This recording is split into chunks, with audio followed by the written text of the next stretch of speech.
Examples of halakha, page 59. Halakha, outside of its present-day rabbinic context, can be understood as both biblical and rabbinic. In other words, biblical halakha is a straightforward teaching of the written Torah, in accordance with plain context. On the other hand, rabbinic halakha generally begins with a biblical source text. Then, through drash, or interpretation, and rabbinic logic, laws are deduced, often extrapolated from one or more of the extensive rules available. Here are some examples of both types of halakha, biblical and rabbinic. No work is to be done on Shabbat. As it is written, "Therefore you are to observe the Sabbath, for it is holy to you." Shmot, Exodus 31, verse 14. Here the biblical halakha states that it is forbidden to do any malacha, work, on the Sabbath. However, the rabbis deduced and legislated 39 types of forbidden activities, and then added a large number of subcategories of forbidden labors allowed on Shabbat. Males are to be circumcised, as it is written, "And every male among you who is 8 days old shall be circumcised throughout your generations, a servant who is born in the house, or one who is bought with money from any foreigner, who is not of your descendants." Bereshit, Genesis 17:12.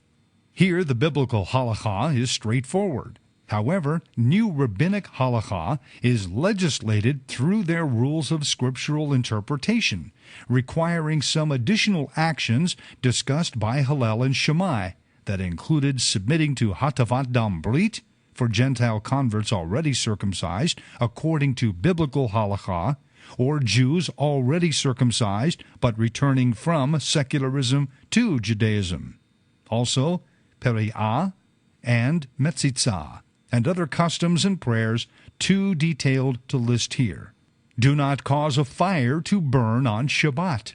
As it is written, "You shall not kindle a fire in any of your dwellings on the Shabbat day." Shmot, Exodus 35, verse 3. From this biblical command, the rabbinic halakha is that one is allowed to keep a fire burning on the Shabbat, so long as it was started before the Shabbat began, in contrast to the biblical command to not even cause a fire to burn or be sustained on the Shabbat, which would mean that no fire should actually be consuming anything on Shabbat. Do not follow everyone into evil and the perversion of justice. As it is written, "You shall not follow a multitude in doing evil, nor shall you testify in a dispute so as to incline after the majority, in order to pervert justice, nor shall you be partial to the poor man in his dispute." Shmot, Exodus 23, verse 2. In this classic example of rabbinic halakha, the rabbis do some creative editing by forcing the biblical halakha to reveal the oral law.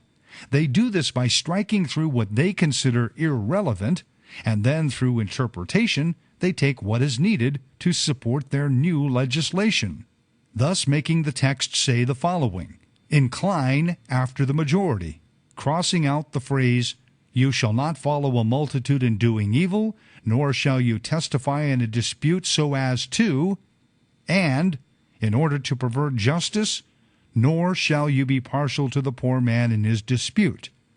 No matter how forced the interpretation, this is still a new ordinance binding on all Israel.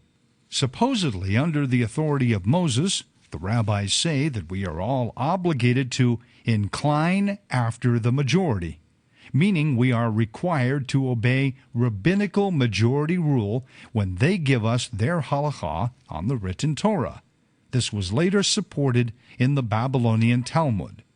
Berachot 37a, also Baba Metzia 59b. Rabbi Akiva said, "The halakha is determined by the majority," based on Exodus 23, verse 2. Establishing the appointed times of Yud-He Vav-He's festivals on earth. Again, through some creative manipulation and interpretation of the biblical text, the rabbis take biblical halakha and say that they have the authority to proclaim the times of our divine festivals, regardless of whether the proclamation is according to Jehovah's set times for them or not. Here is the passage as I have translated it directly from Hebrew. These are the appointed times of Yud-He-Vav-He, holy convocations which you shall proclaim them at the times appointed for them. Leviticus 23, verse 4. In Hebrew, the rabbis changed the object them, otam, the holy festivals, and read it as the subject, you yourselves, atem, meaning all of you rabbis. In short, they suspend the rules of Hebrew grammar and make the object, the divine festivals, the subject, the rabbis. After this, they take the word b'moadam, which means in their appointed times, and entirely ignore it. Little tricks like these force the text to prove that Jehovah and heaven itself must yield to them, the rabbis, who say that they have authority from Moses and heaven to set the timing of the festivals as they see fit. Thus, Leviticus 23, verse 4 is manipulated to read as follows. These are the appointed times of Yud-He-Vav-He, holy convocations which you rabbis shall proclaim them. They cross out, in the times appointed for them. In the Babylonian Talmud, Rosh Hashanah 25a, we read, it says 3 times, which you shall proclaim them, otam, but read it, you yourselves, atem, shall proclaim. Rabbi Akiva, speaking to Rabbi Joshua, says in Rosh Hashanah 25a of the Babylonian Talmud, the text says, you 3 times, to indicate that you may fix the festivals, even if you err inadvertently, you, even if you err deliberately, you, even if you are misled. This is just a sampling of some of the laws that are categorized as rabbinic halakha for all Israel to obey, because through the presumed logic of the rabbis, we must incline after the majority. Briefly, here are a number of other laws, halachot, plural for halakha, that are derived from the written Torah and subjected to the rabbinic filters of logic and or drash.